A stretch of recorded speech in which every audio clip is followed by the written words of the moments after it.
happened in the last couple of weeks. You hope so, Rob. You certainly hope so, Kevin, because he's come back this season a different player, hasn't he?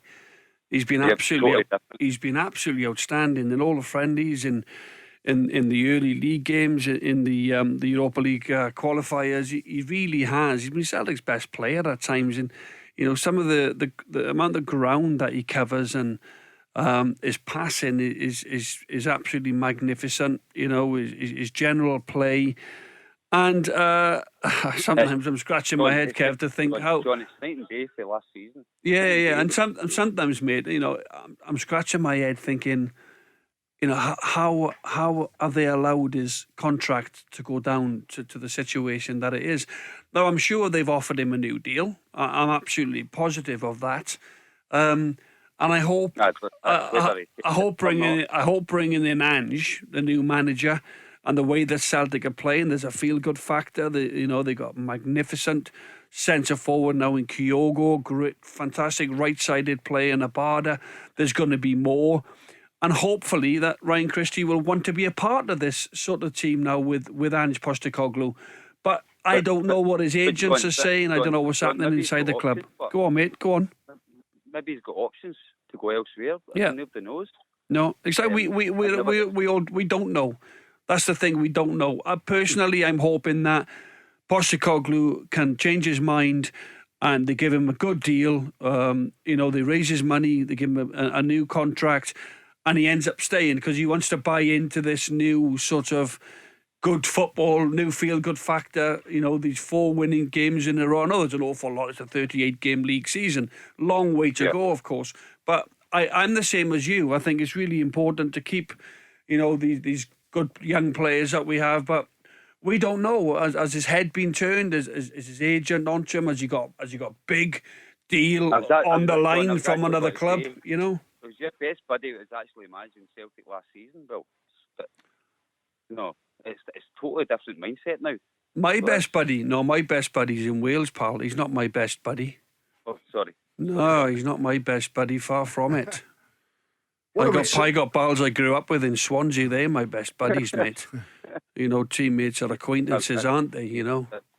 What I would say on Ryan Christie is the one thing that would have changed his mind this season would have been the style of football.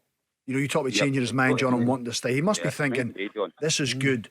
The vibe, the support, the noise, which was there 2 seasons ago, and you're thinking, I want to be part of this. I think that's the one thing that Ange could have changed. He probably couldn't maybe offer him a lot more money, or I'd imagine it's a 3, 4, 5 year deal, whatever he wants. But the style of football, and as a player, you want to know that the club's going in the right direction. You can thrive on the pitch. You can be successful. You can continue to grow. I think that might have changed his mind. And the appointment of Ange Postecoglou and the style of change, the style of play change, and the excitement and the energy in the team might have might give Ryan Christie second thoughts, which is encouraging. Yeah, I mean, excitement was the word that I was going to use there, because if you think that you're going to be in at the start of a big recovery mission, and maybe it is starting to feel like that at the moment, then maybe Ryan Christie would want to be part of that. Do you think the chances are good? Yeah, Rob, do you look at the atmosphere at that park, in Celtic Park the other night? It's just why would you not want to be part of that? Yeah. And what I would say is there's not many other clubs around the UK get that on a regular basis. Yes, you can leave for money and you can leave for glamour, but you don't get that edge that Celtic Park. Listen, this is a player having played against Celtic often enough and thinking, wow, this is incredible in here. Yeah, and listen, Ibrox has seen the noise that the 2 clubs generate. So as a player, you're not going to get that somewhere else. Well, there's the very man to tell us, having sampled it, John, so often, that special feeling at Celtic Park. It would have to be good for you to want to swap that for something else, wouldn't it? Well, it would, absolutely, but Kieran Tierney did. Yeah.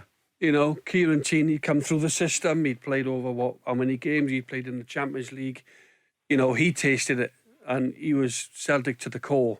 But he wanted to go and experience the Premier League. He's probably tripled his wages. So Kieran decided to do that. That was his decision. Celtic the Arsenal would be better than Celtic to Burnley, or Celtic to Southampton. You'd imagine. All we're saying is, I hope, and I've already said it here on record, I hope that Ryan Christie can really. Sorry, Burnley's a totally different animal for Arsenal.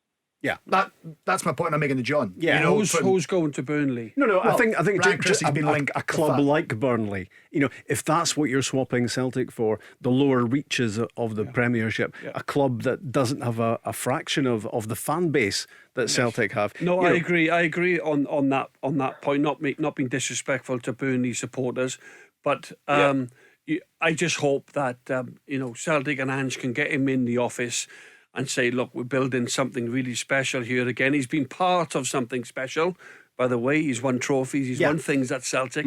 So he has been played a major role in that. So as I said, I go back and repeating myself. I just hope that he can buy into what Ange is trying to do here. Tell Alexa to launch Go Radio or listen on the Go Radio app.